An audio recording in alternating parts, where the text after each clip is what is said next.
सर्दियों की सुबह रणविजय राजसमंद पहुंचा। राजसमंद स्टेशन पर पहुंचते ही उसे रंग बिरंगी पगड़ियों में सजे आदमी और सतरंगी लहंगा चोली पहने सुंदर औरतें दिखी। तो उसके सामने राजस्थानी राजा महाराजाओं और उनकी सुंदर रानियों की तस्वीरें खिंच गईं।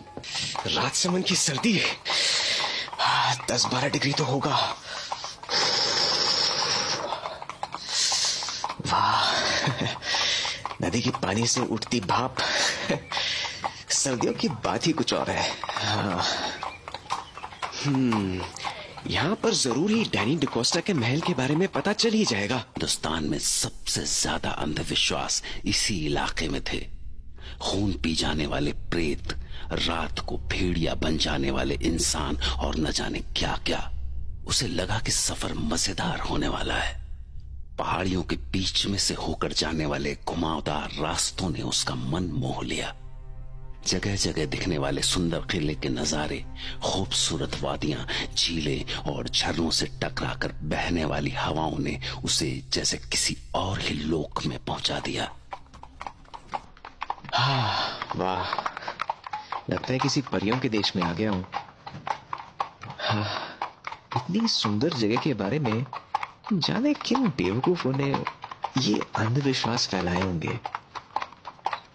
रानी की सराय, हाँ ये है। डैनी ने अपनी चिट्ठी में इसी होटल में ठहरने के लिए कहा था। हाँ, वो एक पुरानी इमारत थी, जैसे पुराने वक्त में रजवाड़ों के कोतवाल या मंत्रियों की कोठियां हुआ करती थी। उसके तांगे से उतरते ही एक बूढ़ी औरत निकलकर सामने आई। कम्मा गणेशा, हाय, मैं रणविजय। आ गए तुम। आओ आओ, कैसा लगा हमारा राजसमंद? मैं थारा ही इंतजार कर रही थी। आओ सा, आओ। थारा कमरा दिखा दूं? अंदर नहाने का गर्म पानी, तौलिया, सब कुछ है। और भी कुछ चाहिए हो तो बोल देना सा। हाँ, थारे वास्ते ये चिट्ठी मिली थी मारे को। बुढ़िया ने रणविजय को एक लिफाफा थमाया। रणविजय ने कमरे में पहुंचकर खुद को बिस्तर पर फेंक दिया और फिर वो चिट्ठी खोली। थकान से जान निकल गई। देखो क्लाइंट ने क्या लिखा है। 4 दिसंबर, राजसमंद में तुम्हारा स्वागत है दोस्त। मैं बेसब्री से तुम्हारा इंतजार कर रहा हूं। कल 3 बजे तुम्हारी रत्नागढ़ की यात्रा शुरू होगी। रानी की सराय से निकलकर काली घाटी पहुंचना। वहां मेरी शाही बग्घी तुम्हारा इंतजार कर रही होगी। मुझे यकीन है कि तुम्हें ये सफर बहुत अच्छा लगेगा। तुम्हारे इंतजार में तुम्हारा दोस्त डैनी डिकोस्टा।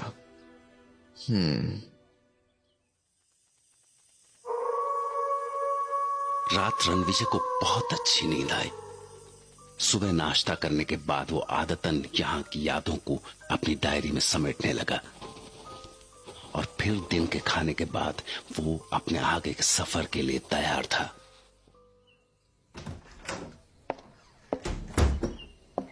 हाँ आंटी जी, तो कितना पैसा हुआ आपका? मारे को चिट्ठी के साथ ही कमरे का किराया और थारे आने जाने के वास्ते घोड़ा गाड़ी का भाड़ा मिल चुका है सा। घोड़ा गाड़ी वाला बस आता ही होगा। पर जे बताओ कि आपने जाना कट्टे को है? मैं रत्नागढ़ जा रहा हूँ। रत्नागढ़ का नाम सुनते ही वो बुढ़िया अचानक पीली पड़ गई। उसके पैर कांपने लगे। क्या हुआ? आप पर उसकी तो जैसे जीभ ही अकड़ गई थी। तभी घोड़ा गाड़ी पहुंच गई। घोड़ा गाड़ी वाले ने रणविजय का बैग उठाकर घोड़ा गाड़ी में डाला ही था कि भीतर से वो बुढ़िया भागी हुई आई और हाथ जोड़कर रणविजय के सामने खड़ी हो गई। अरे भगवान के वास्ते वहां जाओ कुनिसा। अभी जवानी भी कोनी आई थारी ठीक से। दुनिया कोनी देखी तुमने। क्यों इस उम्र में जान देने पे तुले हो? पर हुआ क्या? ये क्या बोल रही हैं आप? ऐसा क्या है रत्नागढ़ में? सवाल कोनी सा, सवाल कोनी। बस अगर अपनी माँ को जरा भी प्यार किया है तो यहाँ से लौट जाओ, उसकी गोद सूनी मत करो सा। और अगर जाना ही है तो किसी और दिन चले जाना। हाँ, किसी और दिन? पर क्यों? आज के दिन में ऐसा क्या है? दिन नहीं, रात सा, रात। माघ की पूर्णमासी है आज। आज की रात 12 बजे काली घाटी के प्रेत धरती पे उतरे सा। धरती पे उतरे हैं सारे प्रेत। रणविजय ने उसकी बातें समझने की कोशिश की, पर घोड़ा गाड़ी वाला इंतजार कर रहा था, इसलिए वो पलटा और घोड़ा गाड़ी में घुस गया। तभी वो बुढ़िया दौड़ी दौड़ी तांगे के पास आई। सुनो सा, अगर अपनी माँ से प्यार करते हो तो ये तावीज पहन लो, ये भूत प्रेत से थारी रक्षा करेगी। अरे मैं इन सब बातों में विश्वास नहीं करता। मेरी खातिर रख लो सा, मैं थारी माँ से मानू, मारा दिल रख ले बेटा। रणविजय बुढ़िया की बात टाल नहीं सका और उसने वो ताबीज पहन ली और उसने बुढ़िया को वो ताबीज अपने गले में डालने दी। गाड़ी वाले ने चाबुक चलाई और घोड़ा गाड़ी दौड़ गई। रणविजय ने पीछे पलट कर देखा तो वो बुढ़िया अभी भी हाथ उठाए उसे रुकने को बोल रही थी। रुक जाओ सा, बड़ मानुसों का घर है वो, उधर जाओ कोनी, जाओ कोनी उधर। जग बुढ़िया की बातें उलझन में तो डाल रही थी, पर उसे काम भी पूरा करना था। उसके बॉस और डैनी के बीच एक बड़ी लैंड डील होने वाली थी, जिसके लिए उसे रत्नागढ़ पहुंचना ही था। फिर उसने बुढ़िया के दिए हुए ताबीज को छुआ। जाने वो बुढ़िया की बातों पर यकीन कर पा रहा था या नहीं, पर हाँ, वो अंदर से डरा हुआ जरूर था।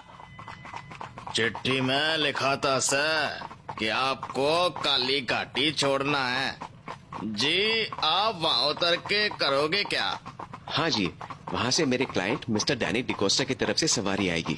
बहुत खतरनाक जगह सर, काली घाटी प्रेतों की घाटी है। प्रेत का नाम सुनकर रणविजय कांप उठा। रणविजय को समझ में नहीं आ रहा था कि तांगे वाले को रत्नागढ़ पहुंचने की ऐसी क्या जल्दी थी। वो इतनी रफ्तार पर भी ऐसे तीखे मोड़ काट रहा था कि रणविजय की जान गले में आ रही थी। अरे अरे भाई, जरा धीमे चला लो, टांगा पलट गए तो दोनों मर जाएंगे। और तांगे वाला तो जैसे बहरा हो गया था। टांगा भगाने का जैसे कोई जुनून सा सवार था उस पर। सूरज ढलने लगा था। झींगुरों की आवाज ने माहौल में सिहरन पैदा कर दी थी और कंपा देने वाली ठंडी चांदनी रात के बीच तांगे के आगे लगी 2 लालटेनें रास्ता दिखाने की कोशिश कर रही थी। अरे टांगे वाले, आपको हुआ क्या है? आप क्यों घोड़ों की जान लेने पर तुले हैं? क्योंकि सर, हमें आधी रात से पहले काली घाटी पार करनी है।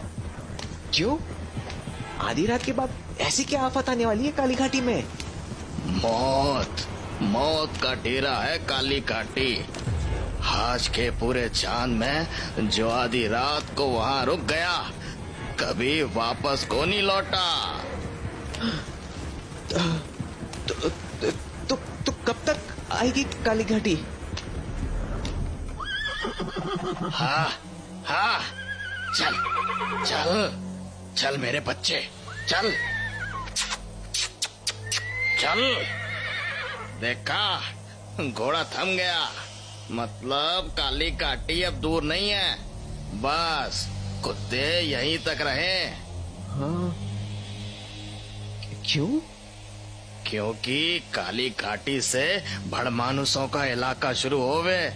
आधी रात को भेड़िए बन जाने वाले प्रेतों का राज। पर तुम आगे कटे जा रहे से। मुझे रत्नागढ़? क्या? रत्नागढ़? क्या हुआ आपको? ऐसा क्या है रत्नागढ़ में? पर उसकी बात का कोई जवाब नहीं आया।